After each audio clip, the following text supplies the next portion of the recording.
जय Hind guys. Now we start next video lectures. इसके पहले वाले वीडियो लेक्चर्स में हमने बात की थी कि cube roots of the unity, how can you prove cube roots of unity forms an abelian group under multiplications. उसको हम लोग स्टार्ट करने जा रहे हैं। Now let us start. अच्छा, एक बात और कि जब हम कोई ऐसे सेट को ग्रुप प्रूफ कर रहे हों अंडर एनी गिवन ऑपरेशंस जिसमें numbers of the elements finite हों, फाइनाइट इन द सेंस 100 ना हो, 200 ना हो, जैसे 5, 6, 7, 8, 9, 10, यानी इतने नंबर्स ऑफ द एलिमेंट दिए हों कि हम एक टेबल्स बना सकें अपनी कॉपी पे, तो उसको हम लोग कंपोजिशंस टेबल बना के ग्रुप प्रूफ करते हैं। And this is very easy to handle such type of the set to prove the group. तो उस कंपोजिशंस टेबल को हम लोग यहाँ लिखने जा रहे हैं। कैसे बनाते हैं उसको हम थोड़ा सीखते हैं। क्वेश्चन ये था कि जो क्यूब रूट्स ऑफ यूनिटी है, ये क्वेश्चन था, so that cube roots of unity forms an abelian group.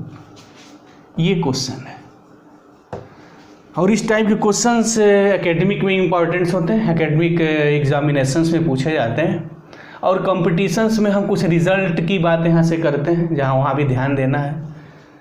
तो पहले हम लोग प्रूफ करते हैं। इसके पहले की वीडियो लेक्चर्स में हम लोगों ने निकाला था जो सेट अगर जी हम लोग नाम दें cube roots of the unity का, तो उस सेट में जो एलिमेंट्स आएंगे 1 ओमेगा ओमेगा स्क्वायर, और इन एलिमेंटों का जो कैरेक्टर होगा वो ऐसे होगा, ओमेगा क्यूब की वैल्यू 1 होती है and 1 plus omega square is equal to 0 होता है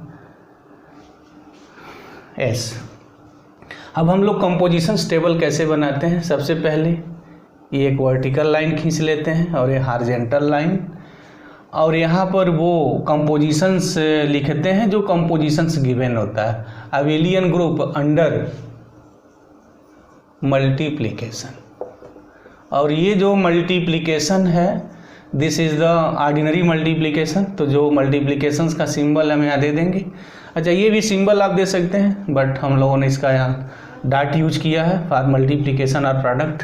उसके बाद क्या करते हैं कि जो एलिमेंट्स हैं हम लोग लिखते हैं 1, एक कॉलम में लिख लिया, next element omega and this is the omega square. उसके बाद हॉरिजॉन्टल में लिखते हैं उन्हीं एलिमेंटों को, 1 हो गया ऐसे, उसके बाद नेक्स्ट ओमेगा हो गया, उसके बाद हम लोगों का ओमेगा स्क्वायर हो गया and this is the close. अब क्या करते हैं, इस 1 का मल्टीप्लिकेशन ईच एलिमेंट में करेंगे और उसके जो नीचे जो स्थान है वहाँ को हम लोग फिलअप करेंगे। तो 1 into 1 is equal to 1, 1 into omega is equal to omega, सबको पता है, 1 into omega square is equal to omega square.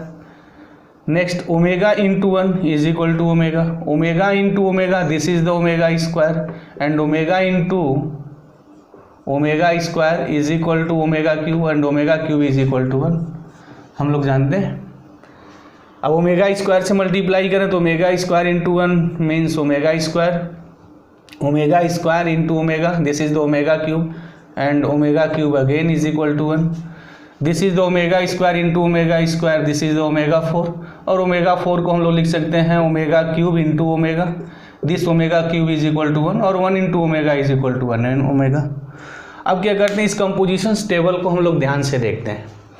तो कंपोजिशंस टेबल से बिल्कुल ये क्लियर है कि अगर जी के हम कोई भी 2 एलिमेंट ले लें और उन 2 एलिमेंटों का आपस में प्रोडक्ट करें तो जो आउटपुट आएगा वो आउटपुट भी जी में ही प्रेजेंट है। This is the clear by compositions table. देख लें 1 में 1 से मल्टीप्लाई किया तो जो भी रिजल्ट आया 1 ऑलरेडी प्रेजेंट है। ओमेगा का कहीं भी मल्टीप्लाई किया तो जो भी एलिमेंट आया है, मीनिंग इस कंपोजिशंस टेबल में यहाँ से यहाँ तक जो भी एलिमेंट दिखाई दे रहे हैं दिस इज इन जी।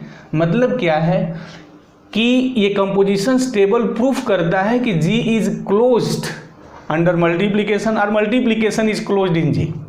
तो पहली बात हो गई क्लोजर प्रॉपर्टी की, क्योंकि ग्रुप में मुझे जो मेनली 4 प्रॉपर्टी प्रूव करनी है। कौन कौन सी प्रॉपर्टी, एक बार पुनः उसे बोल दे रहे हैं। Closure property, associative property, existence of identity and existence of inverse.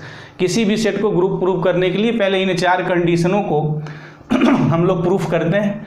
तो पहला हो गया this is the closure property. उसके बाद है associative property. What is the associative property? अच्छा, एसोसिएटिव प्रॉपर्टी में जो डिफिनीशन से लिखी गई है वो डिफिनीशन से है for all A B C belongs to G this implies A operation B operation C is equal to A operation B operation सी।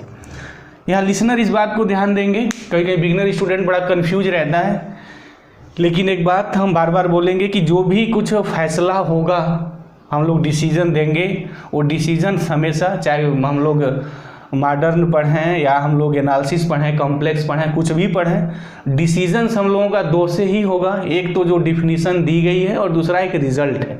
इसलिए डिफिनीशंस को बड़ा सीरियसली वॉच करना है, उसके एक एक वर्ड्स को ध्यान से पढ़ने हैं, उसकी मीनिंग समझना है।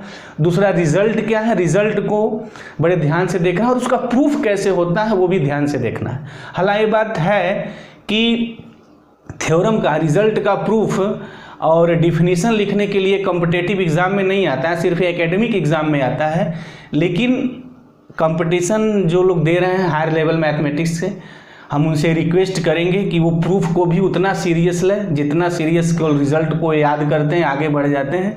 ये गलत ट्रेंड है, नहीं होना चाहिए। उसका वो बेनिफिट भी देखेंगे जब हम लोग डिफरेंट कंपटीशन लेवल के जो मैथमेटिक्स के जो क्वेश्चंस पेपर हैं, जब उसे सॉल्व करेंगे तो बिल्कुल ये बात क्लियर आ जाएगी। ये अगर हम प्रूफ अगर एक एक वर्ड्स के जानते हैं तो किसी क्वेश्चंस को टैकल करना कितना ईजी हो जाता है। तो ना हम स्टार्ट करते हैं इस बात को कि A B C belongs to G. अच्छा, यहाँ बात different elements A B C नहीं लिखा है, डिस्टिंक्ट एलिमेंट्स नहीं लिखा है, सिंपली लिखा A B C belongs G. Meaning है कि ए बी सी डिस्टिंक्ट भी हो सकते हैं, सेम भी हो सकते हैं। अगर वहाँ डिस्टिंक्ट लिखता डिफिनीशन में तो मुझे डिस्टिंक्ट एलिमेंट जी को उठाने पड़ते।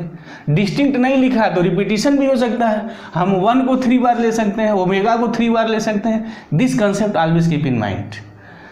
तो now this is a very easy to proof multiplication associative in जी।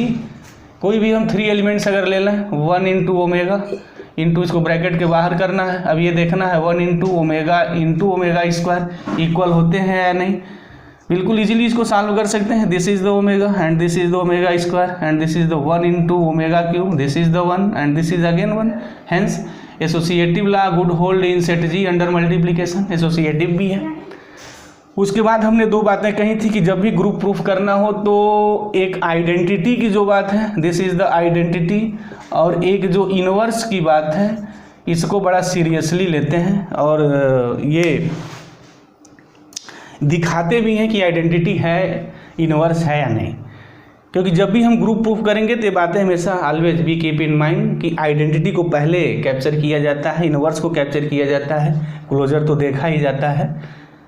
अच्छा, ऐसा नहीं कि एसोसिएटिव नहीं देखेंगे, बिना एसोसिएटिव देखे ग्रुप हो जाएगा, क्योंकि ये बड़ा इजीली टैकल किया जा सकता है। लेकिन इनको इजीली टैकल करना इतना आसान नहीं है। जैसे जैसे हम क्वेश्चंस लगाएंगे, फर्दर वीडियो लेक्चर मेरे आगे बढ़ेंगे तो बिल्कुल बातें क्लियर हो जाएगी कि इनमें से हम किसको इंपॉर्टेंस ज़्यादा देते हैं। वो हम पहले ही बता दे रहे हैं, ये इंपॉर्टेंस ज़्यादा है identity, inverse, closer and associative. हालांकि पहले क्लोजर लिखा गया है बट इनके इंपॉर्टेंस क्रम से ऐसे आइडेंटिटी।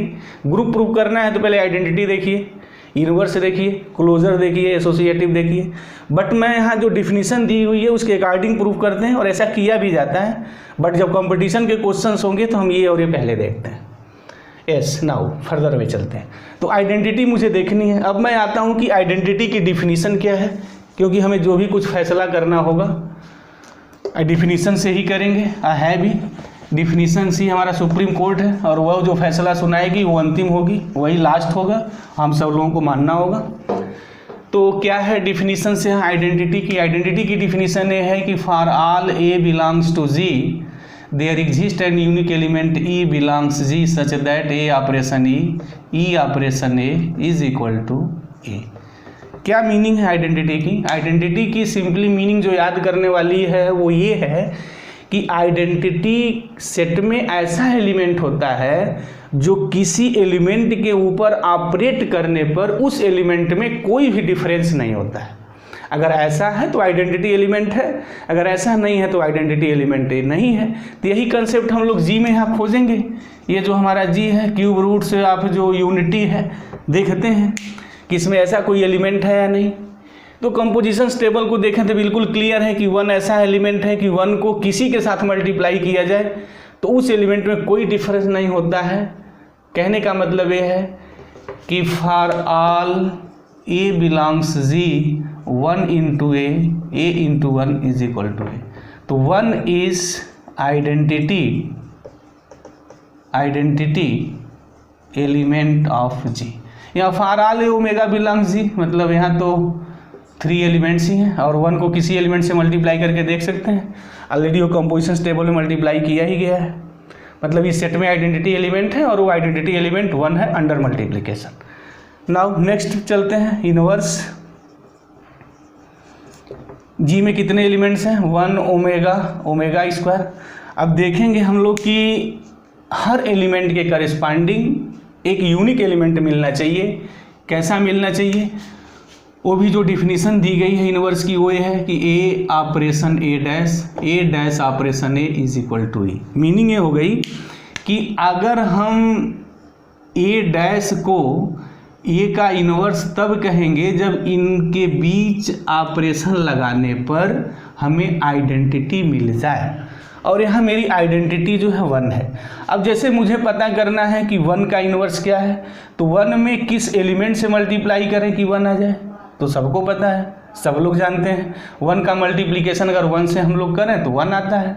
अच्छा, एक और रिजल्ट के रूप में याद रखना है कि किसी भी ग्रुप में मैं अब बात कह रहा हूँ, किसी भी ग्रुप में जो आइडेंटिटी एलिमेंट होता है उसका इनवर्स खुद वही होता है।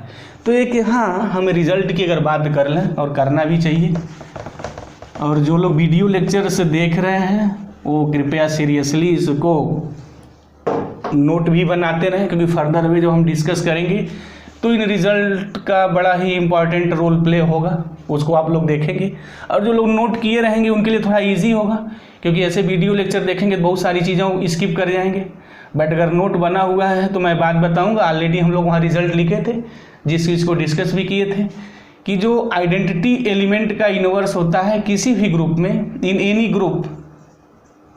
Any group. अब वर्ड्स मेंशन ध्यान करिए गाइस, शब्दम जालम महाजालम और शब्द ही ब्रह्म है।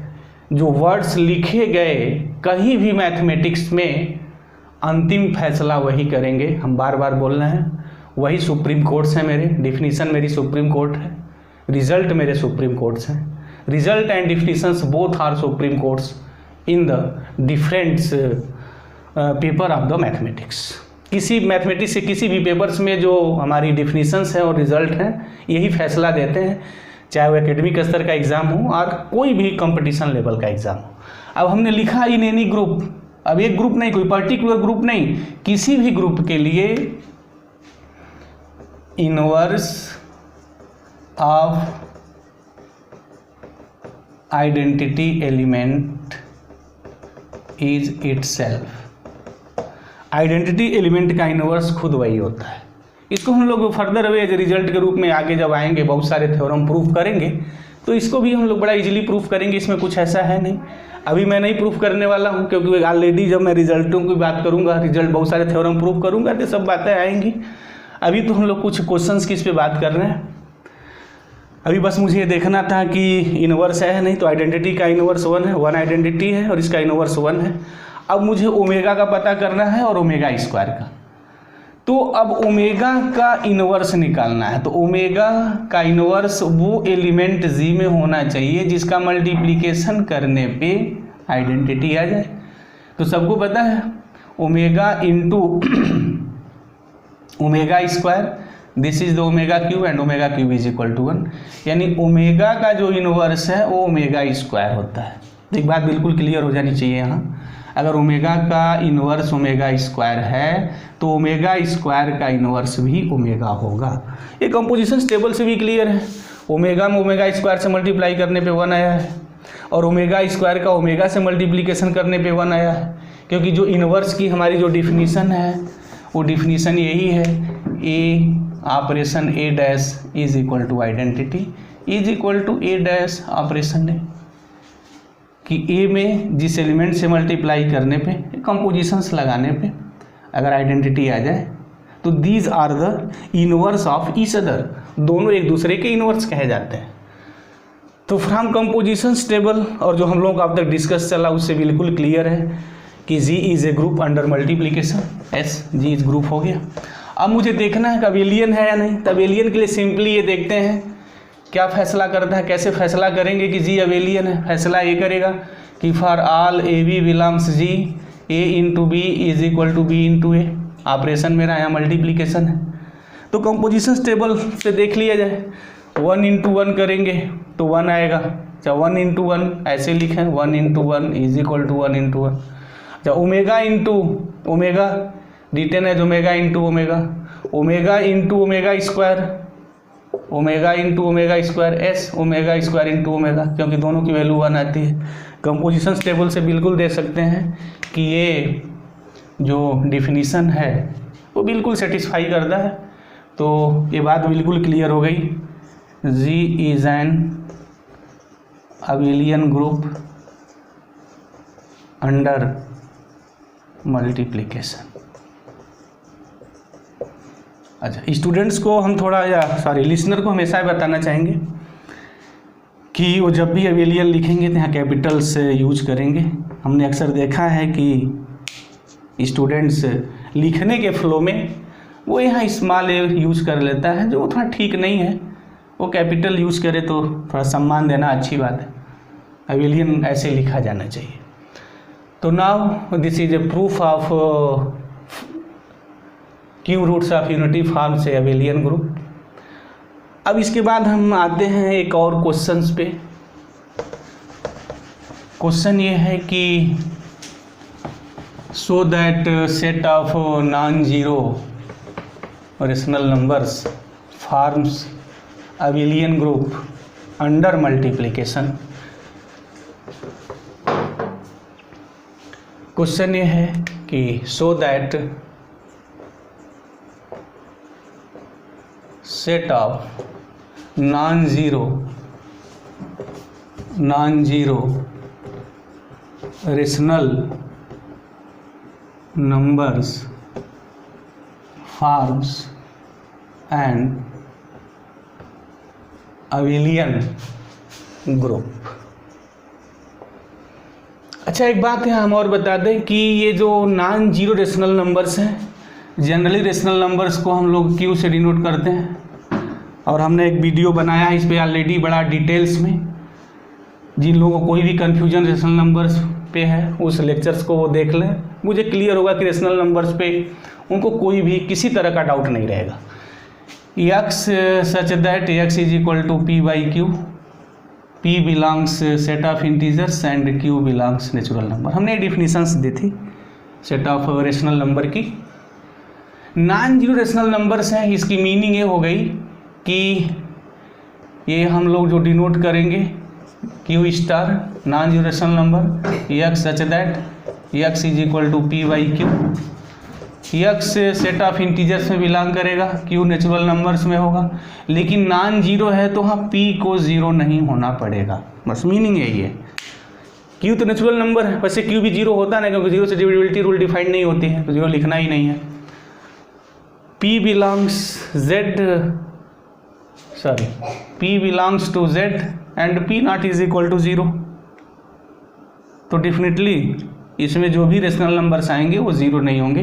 हमें बस ये बात प्रूफ करनी है कि ये अबेलियन ग्रुप है under multiplication group. Under operations तो लिखना पड़ेगा, ऑपरेशन भूल गया है, लिख लिया जाए अंडर मल्टीप्लिकेशन। कुछ चीज़ें छूटी रह जाती हैं। अबेलियन ग्रुप हो गया, बट सबसे इंपॉर्टेंट चीज़ है कि भाई कौन सा ऑपरेशन है। ऑपरेशन तो मेंशन नहीं हुआ, but operation is a multiplication. अच्छा, और ये जो मल्टीप्लिकेशन अभी हमने कहा, इसके अगर पीछे कुछ नहीं लिखा गया है तो definitely this is the ordinary multiplication. और ऑर्डिनरी मल्टीप्लिकेशंस का बात वही है जो हम अब तक पढ़ते चले आए हैं स्कूल स्तर से, व्हाट इज़ द मल्टीप्लिकेशन, कैसे करते हैं। एक आध क्वेश्चन हम लोग कुछ डिफाइंड ऑपरेशंस पे भी करेंगे, तो वहाँ बात करेंगे कि वहाँ हम ऐसे मल्टीप्लिकेशन छोड़ के काम नहीं चला सकते। तो नाउ फर्स्ट क्या है, क्लोजर प्रॉपर्टी। क्लोजर प्रॉपर्टी कैसे प्रूव करना है। अब इसमें से कोई दो एलिमेंट्स हम लोग ले लें, लेट कर लें p1 by q1 p2 by q2 belongs to rational number. अच्छा, जब ये रेशनल नंबर से बिलोंग कर रहे हैं तो इस क्राइटेरिया को लिखना पड़ेगा। क्या क्राइटेरिया हो जाएगी कि जो P1 P2 होगा वो हमारा इंटीजर होगा और ये ज़ीरो नहीं होना चाहिए, कोई भी ज़ीरो नहीं होगा। साथ में Q1 Q2 belongs to natural number. Closure property ये कहती है कि अगर इनका हम प्रोडक्ट निकालें तो ये भी रेशनल नंबर में मिलने चाहिए। तो देखते हैं रेशनल नंबर आते हैं या नहीं। एक एक चीज़ का अब हम लोग यहाँ पोस्टमार्टम करने जा रहे हैं। P1 इंटीजर है, नॉन जीरो है। P2 भी इंटीजर है, नॉन जीरो है। लिसनर थोड़ा यहाँ ध्यान से सुनेंगे, सीरियसली वाच करेंगे। P1 non zero, P2 non zero, और मुझे पता है कि दो नॉन जीरो इंटीजर का प्रोडक्ट भी नॉन जीरो होता है। मीनिंग ये हो गई कि P1 into P2 non zero हो गया। Yes, right. नेक्स्ट, Q1 हमारा नेचुरल नंबर है, Q2 भी नेचुरल नंबर है, and product of two natural number is again natural number. Q1 Q2 belongs in. अब क्या बात आ गई हमारी कि प्रोडक्ट आ गया P1 P2 अपान Q1 इंटू Q2। लिसनर यहाँ ध्यान देंगे, P1 into P2 not is equal to zero, and this is the integer Q1 Q2, this is a natural number. तो this is the P1 into P2, कोई integer होगा non zero, इसको हम लोग P3 ले ले रहे हैं। And this Q1 Q2 again in natural number, तो taking this is the Q3, तो this is equal to P3 upon Q3। क्या P3 upon Q3 belongs rational number होगा?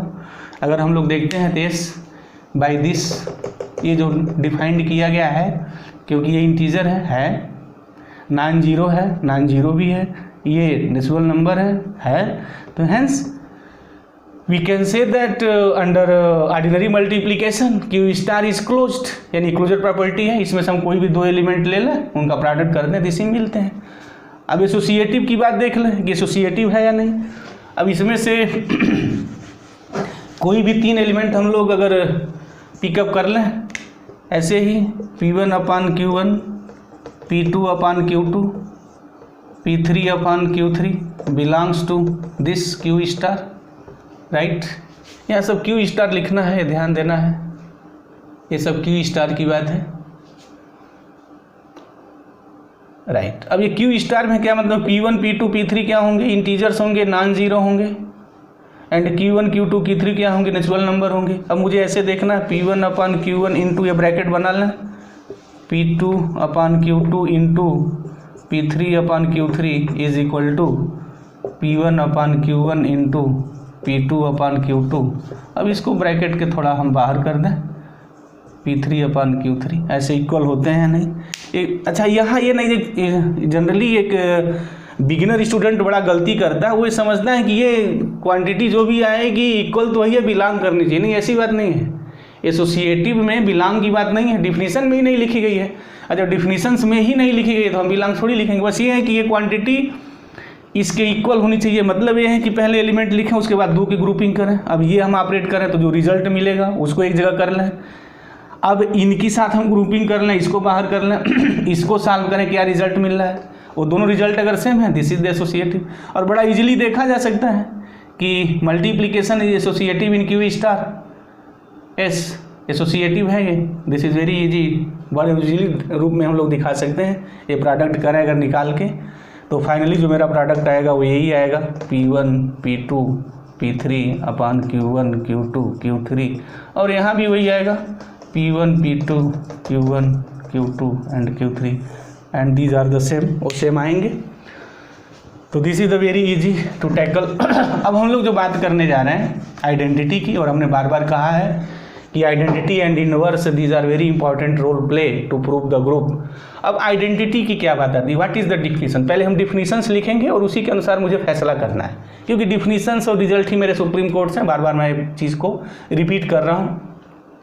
क्या है कि फॉर ऑल ए बिलोंग्स, अब यहाँ हम Q स्टार से लिखेंगे, ए इंटू ऑपरेशन मल्टीप्लीकेशन है, एक एलिमेंट E ऐसा हो कि E into A is equal to A होना चाहिए।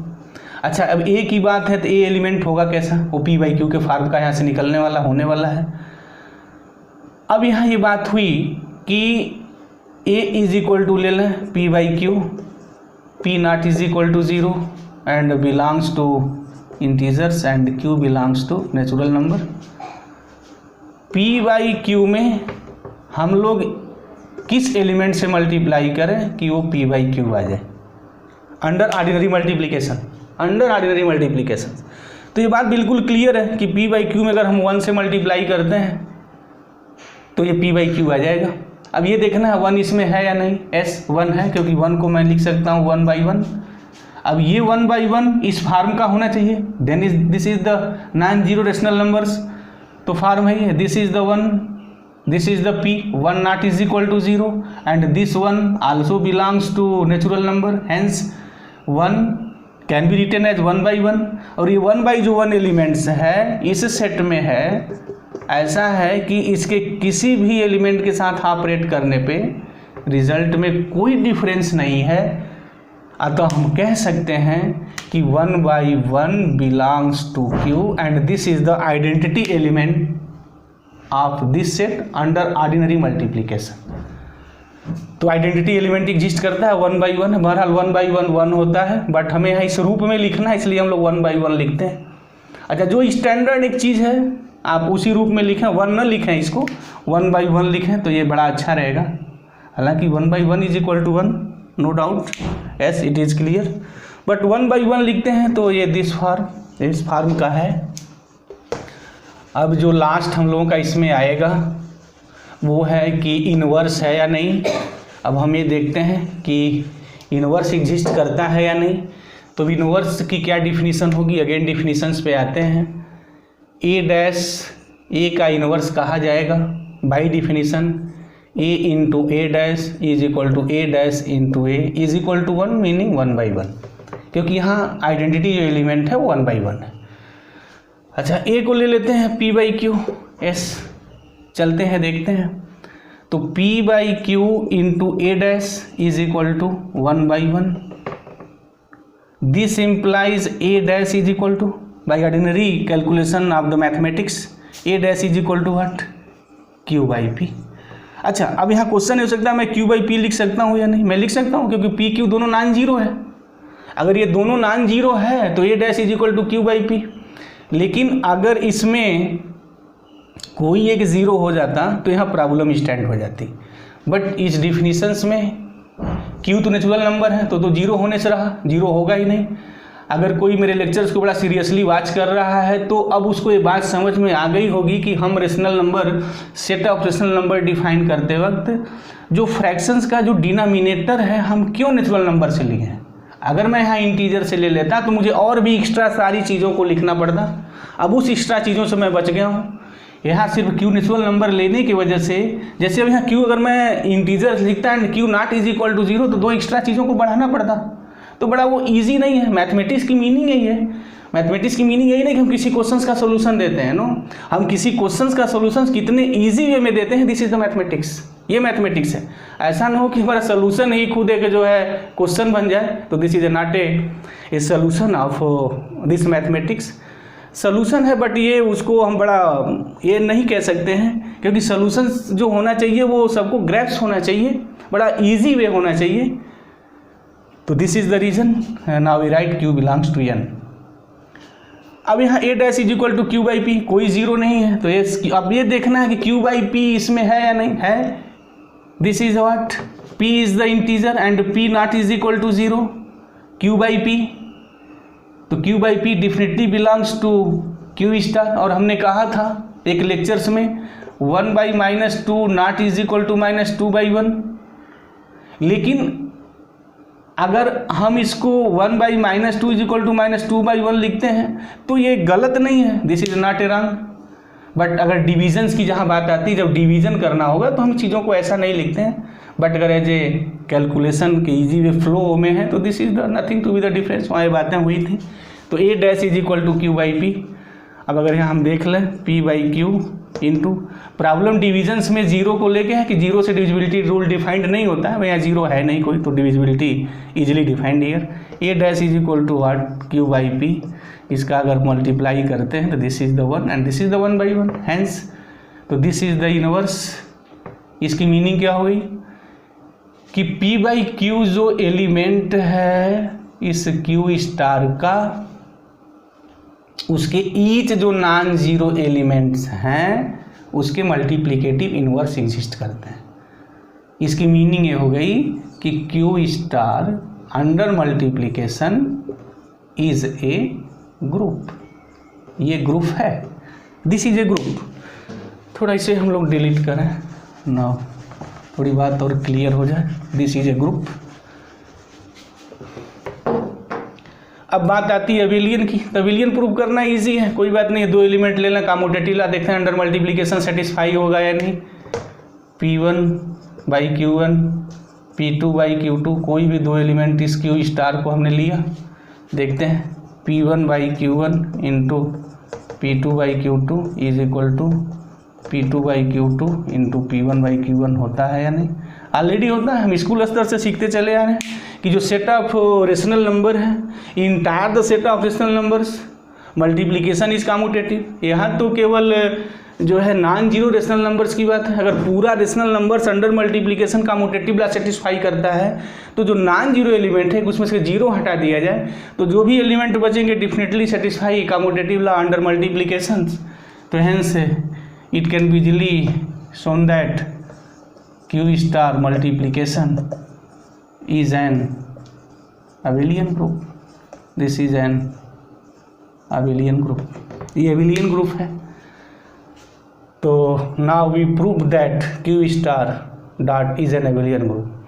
सिमिलरली हम ये कह सकते हैं अगर हम पूरा सेट ऑफ रेशनल नंबर ले लें अंडर मल्टीप्लिकेशन, ये ग्रुप है या नहीं। तो ये ग्रुप नहीं है, सारी प्रॉपर्टी होल्ड करेगा, बट इसमें जो जीरो एलिमेंट है, जीरो बिलोंग्स टू क्यू, इसके लिए इनवर्स नहीं मिलता है। मीनिंग जीरो के लिए ऐसा कोई भी एलिमेंट नहीं होगा कि जीरो का मल्टीप्लाई करने पे आइडेंटिटी आ जाए 1/1। तो सबको पता है जीरो में मल्टीप्लाई करने से 1/1 हो ही नहीं सकता है। तो इस सेट ऑफ रेशनल नंबर्स में जीरो ही केवल ऐसा एलिमेंट है जिसका इनवर्स एग्जिस्ट नहीं करता है, बाकी सारे एलिमेंट का इनवर्स एग्जिस्ट करता है अंडर मल्टीप्लिकेशन। और अभी हमने बातें कही थी कि फैसला ज़्यादा आइडेंटिटी और इनवर्स करता है। बातें आ गई कि ये जो सेट ऑफ रेशनल नंबर हमारा है वो क्लोजर भी है, एसोसिएटिव भी है, आइडेंटिटी भी एग्जिस्ट करता है, बट इनवर्स भी एग्जिस्ट करता है। लेकिन जीरो जो एलिमेंट है सिर्फ उसका इनवर्स एग्जिस्ट नहीं करता है। एक एलिमेंट के इनवर्स एग्जिस्ट नहीं करने की वजह से Q under multiplication is not a group, this is not a group. Now guys, अब इसके बाद हम लोग रिजल्ट की बात करेंगे नेक्स्ट वीडियो लेक्चर्स में। कुछ रिजल्ट्स हम लोग प्रूफ करेंगे, उसके बाद हम लोग सेवरल क्वेश्चंस देखेंगे। Thank you very much. जय हिंद गाइस।